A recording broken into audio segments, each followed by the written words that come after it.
Locked On Kentucky, your daily podcast on the Kentucky Wildcats. Part of the Locked On Podcast Network, your team every day. All right, what's going on, Big Blue Nation? Welcome on in to Locked On Kentucky, your daily Kentucky Wildcats podcast. I'm your host, Lance Dawe, writer for Sports Illustrated for various SEC-related things. But on this podcast, specifically, we take a dive into Kentucky athletics. On today's episode of Locked On Kentucky, going to be talking a little bit more about Coach Cal. After last night's loss to South Carolina, things are not looking good for Kentucky. Everything's kind of just going down the drain right now, to be completely honest with you. But I also, later on in the show, want to talk about something more positive. If nothing changes and Cal does not leave for Texas or just resigns, period, or Kentucky fires him, which I think is the least likely option here, next year's roster is going to look really exciting. And I want to get to that later on in the show.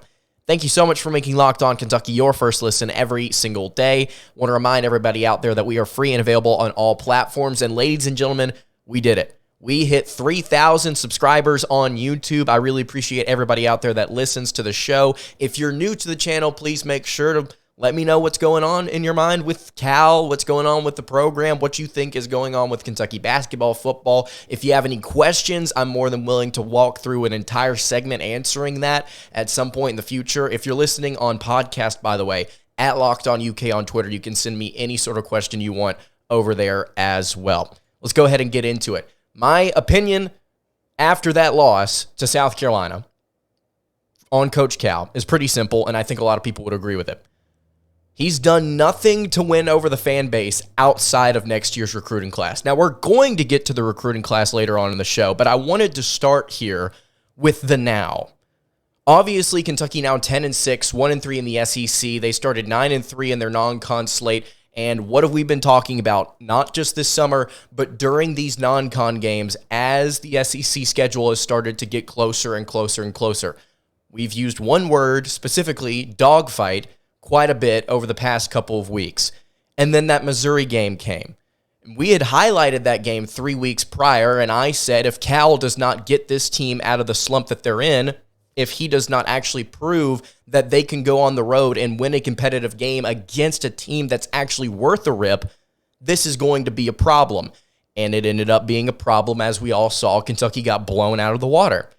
And then they played Alabama, and obviously things were almost worse. I mean, that was one of the most embarrassing losses I've seen Kentucky take. And then they took arguably the most embarrassing loss of the season. They tripled it up with a loss against South Carolina on a home court last night in Rupp. He's not done anything to help himself. Schematically, he's not done anything to change. We thought earlier on in the offseason that things were going to be a little bit different for the offensive side of the ball. We thought that X's and O's wise, we were going to see a little bit of a shift into a more modern style. You know, I thought we were going to see maybe a little bit more 4-out, maybe some more different. I think we were expecting to see some different concepts from a spacing standpoint, maybe some different types of zoom incorporated as opposed to just your regular weave. We're maybe starting to see some more modern concepts, more common concepts you see now implemented. And I don't necessarily know if we've seen that. And on top of that, late in games, it's become apparent that Kentucky has no idea what they want to do when it comes to running plays. And I know that we saw just a couple of games ago, Kentucky go to Jacob Toppin against LSU late, and he was able to find a three in the corner, something that he's not statistically good at. But it wasn't necessarily that LSU game. It wasn't necessarily like a sign of, oh, look, Kentucky's changing offensively. It was just like a no. They ended up kind of getting lucky instead of being clutch, and that was not necessarily promising. I don't think for a lot of different fans, it was just kind of like, oh, I cannot believe we have to even get this close in this game, considering where we were at about 4 or 5 minutes ago. I believe Kentucky had like a double-digit lead before things kind of fell apart. But Coach Cal, outside of schematics, has also, I don't think, done anything chemistry-wise or rotationally that would give fans or players, or to be honest with you, boosters, any sort of hope that things are going to change. Things are going to improve. We've heard time and time again Oscar Tshiebwe, the center for the Wildcats, discuss and complain essentially about the lack of fight on this team. And he told Cal, apparently in the post-game press conference yesterday, he said he told Cal that he's willing to go out there and fight, even if it's with a walk-on. He just needs somebody that will go out there and compete with him. And I think that a lot of you have stressed your opinion over whether or not Cal is the problem or whether or not the talent's the problem. And I do think that it is fair to say, if we are going to blame this on the talent and we're going to blame this on the individual personalities themselves, not necessarily buying in or executing, I think we have to go back to who recruited the players, who got them collectively together, believing that he would be able to put them together chemistry-wise and make them gel in his system. Who did that? Who recruited the players? And it comes back to Coach Cal. So right now we're sitting in a situation where things aren't improving on the court. Apparently things aren't improving off the court because of all the emotional issues apparently that are going on in the locker room. It does not seem like whenever you watch this team actually go out there and play, they do not seem together. They do not seem like they really care, especially whenever things get difficult. And they don't really seem like they have a lot of answers. That comes back to the coach. All of this comes back to the coach. The players are an extension of the man that brought them in, and that was Coach Calipari. So right now, it's a very awkward spot at 10-6. To be honest with you, the season is lost. It is over. And I know that's weird to say at 10-6, 1-3. I mean, they could go out and win out, but that's not going to happen. This game against Tennessee that's coming up is going to be brutal, and I think all of us know that. So we're strapping in. I think we're strapping in for several weeks, maybe even all the way until the end of the season of complaining, back and forth, arguing between sides of should we fire Cal, should we not, should he resign, should he go to Texas, all these different things. And it's just one of those moments as a Kentucky fan where I've never seen anything like this. Me personally, and I've only been doing this podcast for about a year and a couple months, I've not seen anything like this. This is completely different from anything that I saw during those St. Peter's weeks there. It's just a strange time to be a Kentucky fan, and I hate to be the guy that's negative, but I'm leaning towards the negative. There's not a whole lot here positively that Cal has done to persuade me or change my thought on what's going to happen in the future. Now, I will try and spin this more positively later on in the show. I want to talk about the South Carolina loss. I want to dive into that a little bit more. Before I get to that, though, I want to tell you guys about our friends over at betonline.net. BetOnline is your number one source for sports betting info, stats, news, and analysis. You can get the latest odds and trends for every professional and amateur league out there, from pro football to college bowl season to basketball. They've got it all over there at betonline.net. And if you love sports podcasts, you can even find those at BetOnline as well. They are always the fastest and easiest way to get your betting info. You can head to the website today or use your mobile device to learn more about the trends and the action. That is BetOnline, where the game starts. All right, continuing along here on the Wednesday edition of Locked On Kentucky, Lance Dawe hanging out here with you.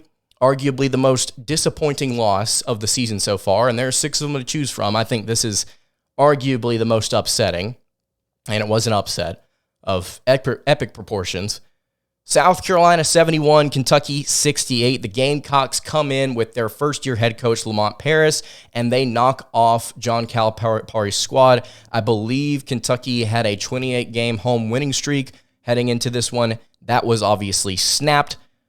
It was just one of those games where heading into it, Kentucky was a 19.5-point favorite. I almost said something on Twitter. I can't believe that I didn't get around to it. I laughed whenever I saw that line. Just hanging out, let's go see what the line for the Kentucky game is. I laughed out loud that it was at 19.5. But can you believe that Vegas thinks that Kentucky is going to win this game by 20? They're going to win this game by 19? No. Look at the emotional state of the program. And I'm sure Vegas evaluates all those different things, but they were way off in their evaluation of this one. I saw this coming from a mile away. I was talking to a couple different people before this game tipped. I was on the phone with somebody. I'm like, yeah, Kentucky's almost a 20-point favorite.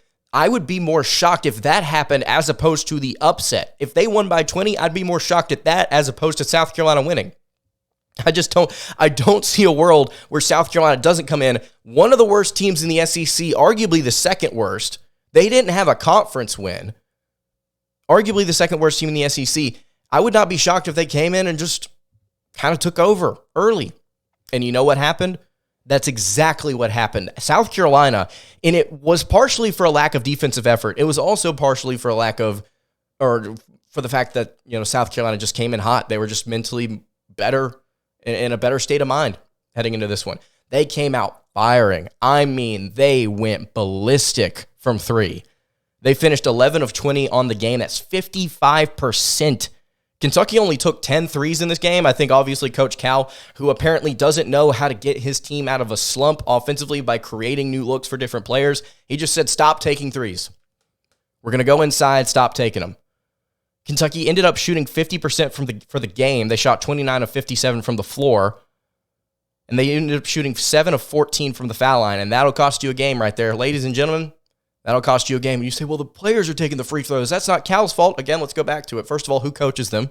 Who coaches them to take those free throws? And second of all, who is the one that recruited them in the first place? Thank you very much. It was Coach Cal. We're moving on. The rebounding margin in this game is actually interesting to me. South Carolina ended up getting 15 offensive rebounds in this one, and they out-rebounded the Wildcats. Now, even in losses, I believe that Alabama loss, Kentucky out-rebounded the Crimson Tide. We noted about that. I said it was weird. Kentucky only had 6 turnovers to South Carolina's 15. They had less fouls. It's just the shooting from outside the arc and from the foul line. That's what got them. And it was the hot start from South Carolina. Is Kentucky a better team overall? I think from a talent perspective, yes. I think they're better than South Carolina is. But as far as the momentum, mental state, approach to the game right now, the Gamecocks in Paris, Coach Paris, they knew what they were doing heading into this one, and they came in and they executed, and I respect that.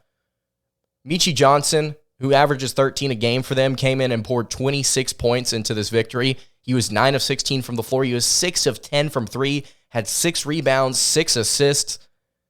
I mean, they had a couple of their biggest players step up in massive ways. Gigi Jackson, their 5-star, who flipped from North Carolina in the offseason, was 6 of 10 from the floor, made both of his threes. They had their 2 best players, I think arguably, come in and they executed. Kentucky didn't know how to stop it early. Damian Collins, by the way, started this game, which is just weird. According to ESPN and CBS, they started the game. But, I mean, what else do you say? What else do you say? Oscar Tshiebwe played well. I mean, statistically, he's going to go out there and do what he does if he's not playing somebody that's 7 feet tall or can physically, approach him. He played well, but outside of that, I mean, what do you say about this team right now? CJ Frederick came off the bench and had a good game. Cal said that he was actually looking great in practice. Turns out Cal wasn't lying about something. He was right. Frederick came in and poured 14 points in, 2 of 4 from 3, 6 of 9 from the floor. I just, there's not a whole lot for me to grab onto in this one, right? So one of you reached out to me, and I hate that we're transitioning so sharply here. One of you reached out to me on Twitter and tagged me in a video and I wish I had gotten your name. I'm so sorry I don't have it pulled up right now. But a video noting at the end of the game when Kentucky had crawled back into it, Frederick nailed a 3 to cut it to 1. Then South Carolina hit a 3 of their own. Then Kentucky managed to cut it down to 3, and they had a chance to, I believe, tie the game to send it to overtime. And Antonio Reeves got a look at the top of the key, and he hesitated, and he got his defender off of his feet. And whenever I say he got him off of his feet, I mean the kid jumped about 30 feet in the air to contest Reeves' three-pointer. And Reeves went to pull up, and he didn't get off the tip of his feet. He didn't pull up and shoot, and he hesitated. And instead of leaning in to shoot and draw the foul, which was clearly there to be had, he kind of moved out of the way and then shot and allowed his defender to reposition himself to contend the shot again. It's just, that's bad coaching. That's bad coaching. That's not the player's fault. The coach should have told you heading into that situation, you were looking to either get the 3 up that is clean or you were looking to draw a foul. One of the two things, and Reeves had the perfect opportunity to get his defender off of his feet, coming at him at an angle where if you just put your shoulder up and you try and draw the foul, you're easily going to get it. And he didn't. And shout out Reeves, who played well in this game. He was 1 of 5 from 3. I mean, you don't necessarily freak out over the last 2 3-point attempts at the end of the game. So technically he was about 1 of 3 because those last ones were just prayers, and I believe one of them didn't even get close to the rim. But 13 points, 6 of 13 from the floor. There's just not a whole lot to say other than that it was a poorly executed game. Mentally, Kentucky's not where they need to be right now. They're just falling apart. They're just falling apart. That's kind of my analysis, is Kentucky basketball is falling apart. Where were you when the John Calipari era potentially just died? I was hanging out, just watching, ready for a night of SEC hoops, and one of the most disappointing losses that I've seen, 19.5-point favorites. Get out of here with that. All of this negative stuff, I'm getting really, really tired of it, to be honest with you. There's no joy in beating down on a team that you want to win. And I think next year, we've talked about it so much on this show, but I want to reiterate it one more time and kind of take a deep dive into these individual players. So let's say Cal needs elite talent to perform. Let's say that he needs 5 stars to actually go out there and win games. Well, next year, if he doesn't win games, then I'll be darned. I will be shocked. I'll be absolutely bewildered if he's still here, if nothing changes. I want to take a dive into next year's roster and some of the positive things we could be talking about with it.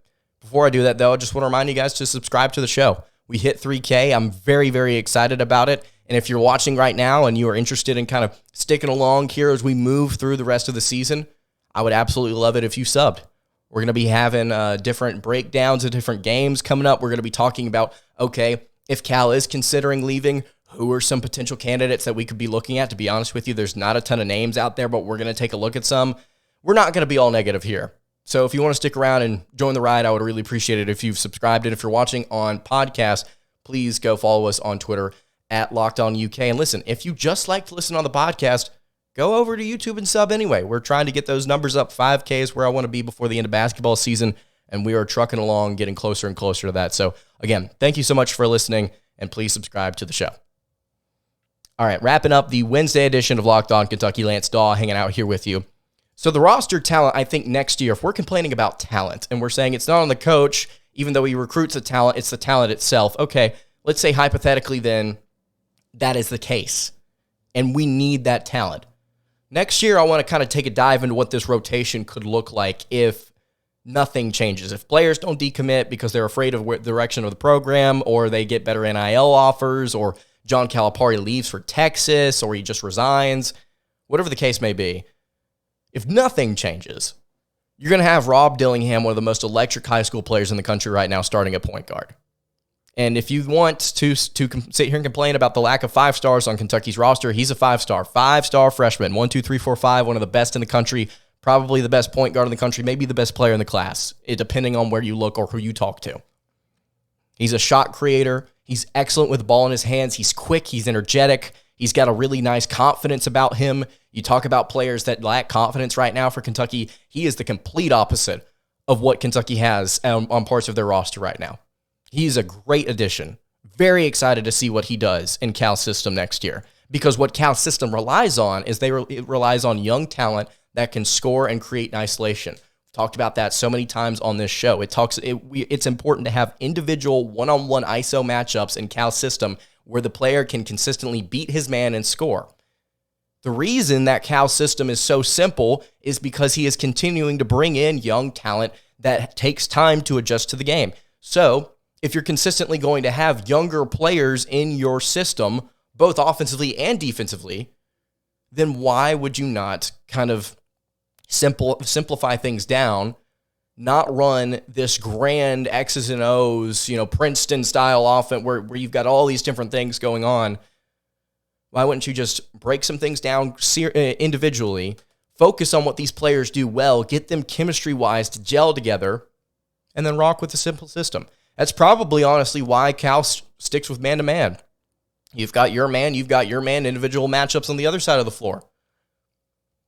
That's my assumption for it. So Rob Dillingham's going to be at your starting point guard as a 5-star. Your backup, you're looking at one of 2 players. You're looking at a Dawe Thiero, who I know some of you are not excited about. You people need to stop sleeping on him. He's going to be good for the Wildcats. I'm very excited about what he's going to be able to do in his minutes, extended minutes, I think, in the future. It's either going to be him or another 5-star, Reed Shepherd. Now, Reed Sheppard, I think, is probably going to be playing the 2 more than anything, but he also could be rotating into the 1 because your starting shooting guard is another 5-star. You see where I'm going with this, guys? DJ Wagner, 5-star combo guard, electric player. I mean, electric, explosive. This backcourt, almost said backfield, this backcourt next year is going to be one of the best in the SEC, I think, right off the jump if nothing changes. And then you've got a Thiero and Reed Sheppard. You've got a kid with potential, with high upside, with a really, really good motor, that's young, that's got freakishly long arms, that are, I think, just everything about Thiero screams potential if you can just find and unlock that. It's Shai Gilgeous-Alexander. It's him if you can just unlock that potential. And then you've got Reed Sheppard, who I don't know if I retweeted. I shared it with somebody.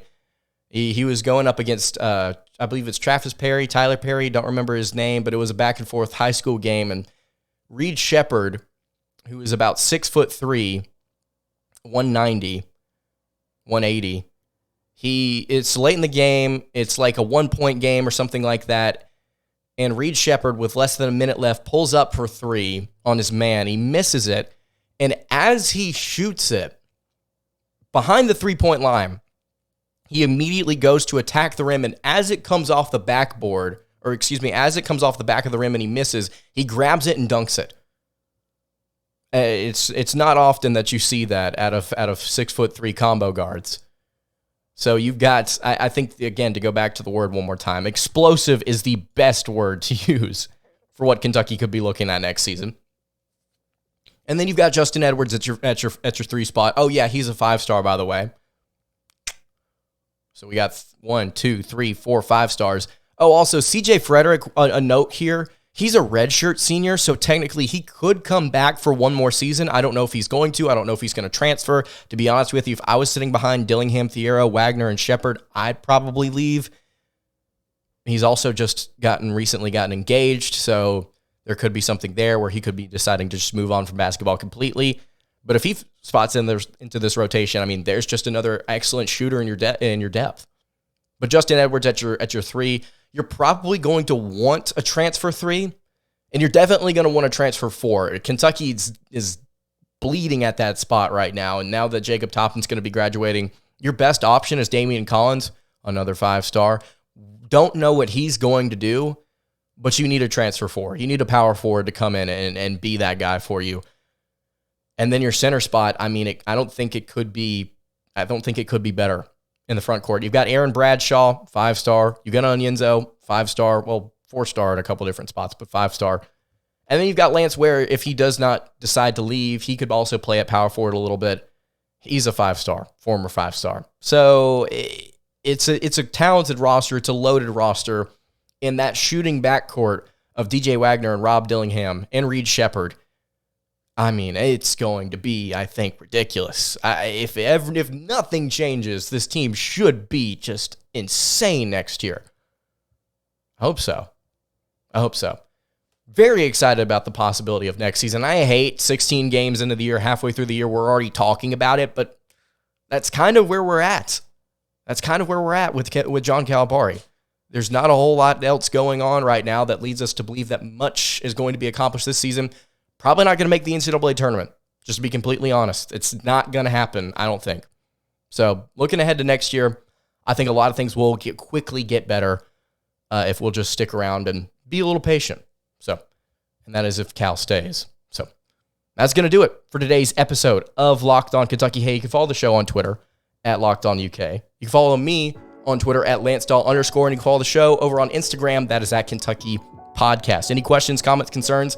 Hit me on the socials. Leave it in the YouTube comments below. I will see you all tomorrow for another episode of Locked On Kentucky. Hope you guys have a great rest of your day, and God bless.